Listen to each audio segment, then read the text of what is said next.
Frank Murphy here with Maestro Brian Salesky. We are at Knoxville Opera's 15th annual Rossini Festival, which is a celebration of the arts and also comes 1 week before Tosca, the big outdoor production. Big Tosca. The big multi-venue production at 3 different venues on Saturday, April 30th. Right.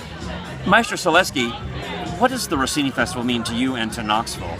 Well, now in its 15th year, the Rossini Festival really probably the largest one-day festival that Knoxville has, and it certainly occupies the most space of any festival in downtown. Mayor O'Hara declared it a legacy event some years ago so that we are allowed to be on Gay Street as well as Market Square and all the adjoining streets.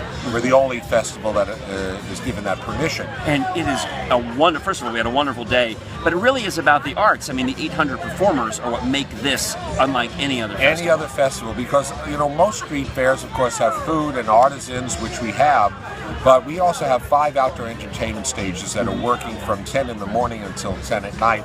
And that is a rarity to have that much music in any one spot for free. You know, there are a lot of festivals where you pay to hear the music. This one is totally free to the public.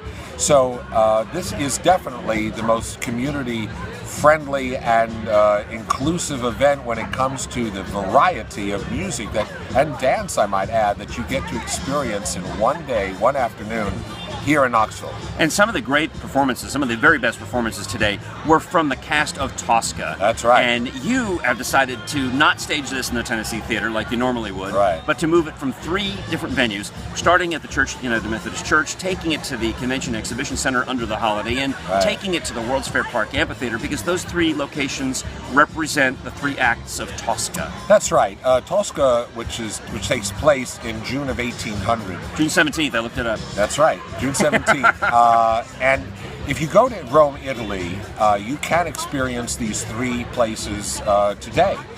This magnificent church and the palace that's around the corner down the block, and then the humongous castle Sant'Angelo, which is on the Tiber River.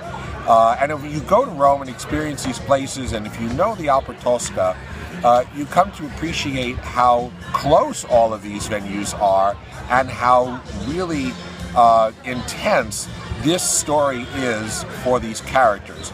And it was always my dream to present the opera in 3 different venues to simulate, to recreate this experience for the audience. Now that is a tremendous challenge because you have to find 3 spaces that not only you can perform with the chorus and the principals, but you have to have a space where you can also bring the orchestra and an audience of over 1,000 people. Those spaces are very rare to find. And so that's why we're doing 2 performances of Act 1, one at 2 and then one at 4 o'clock. And then we take a big break for dinner. And then we come back and we do the 2nd act at 7:30, and then the 3rd act at 9:20. And going from the church on Henley Street to the Convention Exhibition Center to the World's Fair Park Amphitheater will give our people, all the people, including us, the performers, this tremendous experience of what it was like for these characters. My wife and I walked the route last weekend, and it's not a hard walk at all. It's no. Very convenient. It's less than 10 minutes from 1 to 2, and 2 minutes from 2 to 3. Yeah. So I am so looking forward to being there on Saturday, April 30th for Knoxville Opera's historic, groundbreaking Tosca.